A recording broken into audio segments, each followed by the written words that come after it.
জিন্তুমণি বৰাৰ কথাৰে মই ৰেখাশ্ৰী দিহিঙাই পাঠ কৰিব লৈছোঁ এটি কবিতা।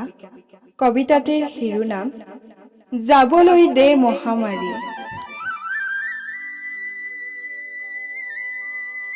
মাও, বুজিছোঁ তোৰ বেদনাৰ কথা, দেখিছই নহয় মানুহৰ জীৱন গাথা।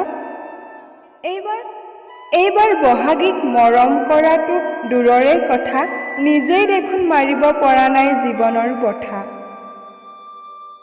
ৰৈ আছোঁ আমি দিন ৰাতি একাকাৰ কৰি, দুনাই যেন আবিৰ্ভাৱ নহয় এই মহামাৰী।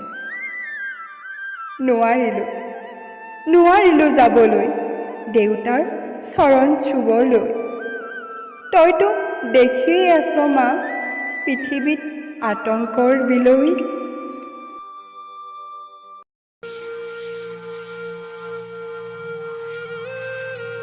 মৰমৰ বৌজনীয়ে নিতৌ যুঁজি আছে চিকিৎসালয়ত, ইটোৰ পিছত সিটো জীৱন ৰক্ষাৰ যুঁজত। ঘৰৰ ভিতৰত সোমাই আমিবোৰে শান্তি লভিছোঁ, তেওঁলোক যে ভাইৰাছৰ পিছত দৌৰি ফুৰিছে আমিতো দেখিছোঁ। মাও, বৌজনীক তই আৰু দুখ নিদিবি, কৰ্ম যে কৰিবই লাগিব, মাথো তই ঘৰতে থাকিবি। দিনে নিশাই পহৰা দিয়া আৰক্ষী দাদাজনে কাৰ বাবে পিঠিত কোব মাৰিছে তই জাননে?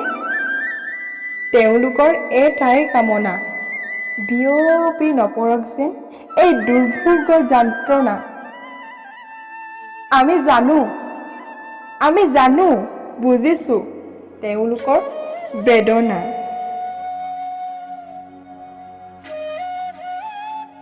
মাও, তই আৰু নকৰিবি খং, দেশত যেতিয়া নামিব জোনাকী ৰং, আকৌ তোৰ কোলাত বহিব, আকৌ তোক মৰম কৰিব, আকৌ ঘৰখন সজাব, আকৌ হাঁহিব।